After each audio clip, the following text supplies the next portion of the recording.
Hello दोस्तों, आज हम बात करेंगे उस महापुरुष की, स्वामी विवेकानंद की। 12 जनवरी 1863 कोलकाता में पैदा हुए नरेंद्रनाथ दत्ता, जिन्हें हम सब स्वामी विवेकानंद के नाम से जानते हैं, वे कायस्थ समाज में जन्मे।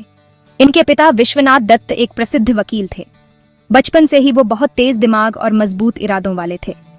उन्होंने रामकृष्ण परमहंस जैसे महान गुरु से शिक्षा ली और आध्यात्म में गहरी दिलचस्पी पैदा की। उन्होंने ठान लिया कि वो भारत की संस्कृति और वेदों का ज्ञान पूरी दुनिया तक पहुंचाएंगे।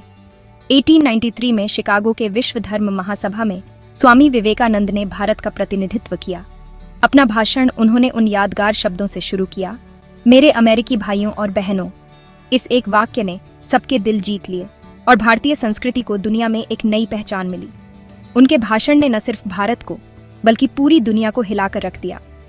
इंग्लैंड प्रवास के दौरान एक अंग्रेज महिला उनसे मिली और शादी का प्रस्ताव रखा।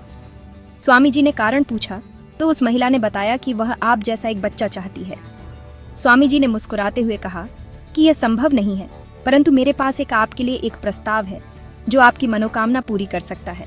उस महिला ने बड़े आश्चर्य और जिज्ञासा से देखा।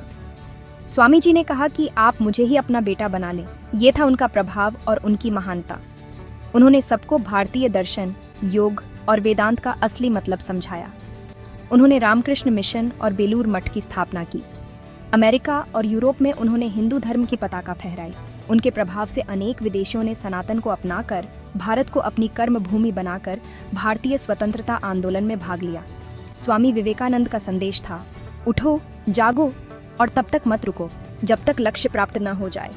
उन्होंने युवाओं के मानसिक और शारीरिक विकास के साथ शिक्षा पर बल दिया।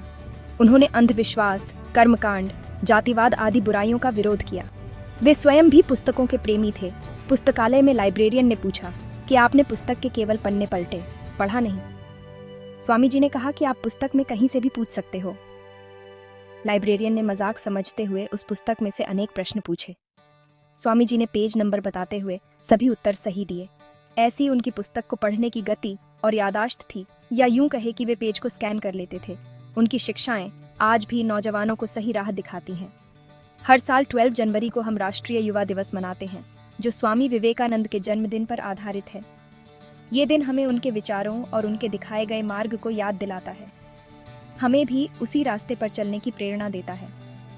स्वामी विवेकानंद की जिंदगी हमें ये सीख देती है कि असली कामयाबी आत्मज्ञान पाने और समाज की सेवा करने में है। उनके विचार और उनकी शिक्षाएं आने वाली सदियों तक लोगों को प्रेरित करती रहेंगी।